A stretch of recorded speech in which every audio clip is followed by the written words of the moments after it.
Minister Gordon did mention tourism, which I guess is a good thing, and the tourism budget for the Ministry and for South African tourism, so all national government spending on tourism, went up by 5.2% to 1.5 billion rand.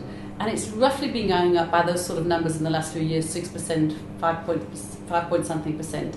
It's not a huge increase, and when we do our benchmarking against other budgets internationally, especially in terms of South African tourism's budget to market destination South Africa, we don't have a great budget. It's small compared to Australia, it's small compared to a lot of countries. So we tend to always look at it and say, well, we always talk tourism, and we've always got it there in the government strategy. And in fact, we worked with the Department of Tourism developing the National Tourism Sector Strategy, and I think there's a lot of legs to what tourism can deliver for this country.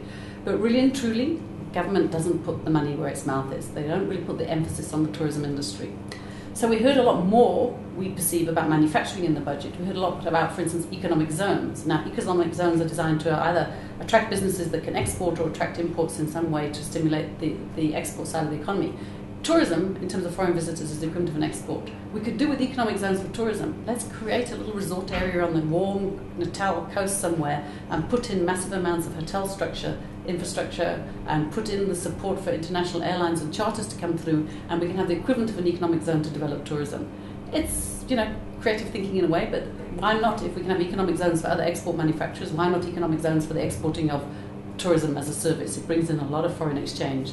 And while we do quite well, and it has been growing, we always believe in the industry it's got a lot more potential.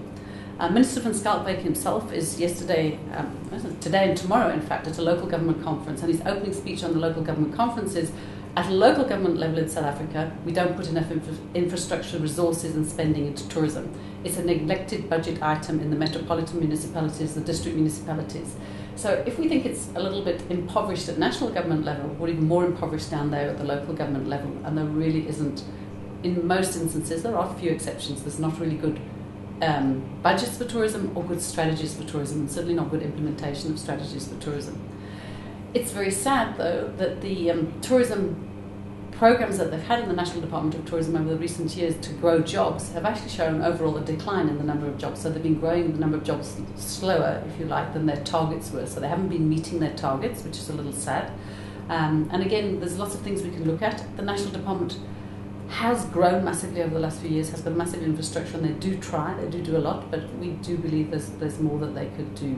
And Minister Gordon also very interestingly mentioned talking to some big corporates, and the one that he quoted was a hospitality investment company, a refurbishment company. He said that's going to spend 2.5 billion rand on refurbishing, we are led to believe from his statement, hospitality or hotel properties.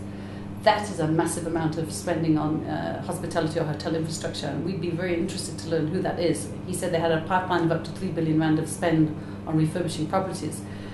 Unfortunately, over the years, we've had companies, including companies from Dubai and the Emirates, coming in here pronouncing great, massive expansion plans. You can take it when Dubai World bought the waterfront, which they ran into difficulties with, but when they announced that purchase, they were going to spend XXX, they're going to build X number of hotels. So a lot of people often talk this way, but when the rubber hits the road, something about this country means the investors don't come in, the viability isn't there. And we would go as far as to saying that the supporting environment from the public sector that is required to really grow tourism isn't there to the same extent as you really need. And that can be incentives in the form of economic zones or some other types of incentives, or simply a real push behind destination marketing and the support from local municipalities through to national government level.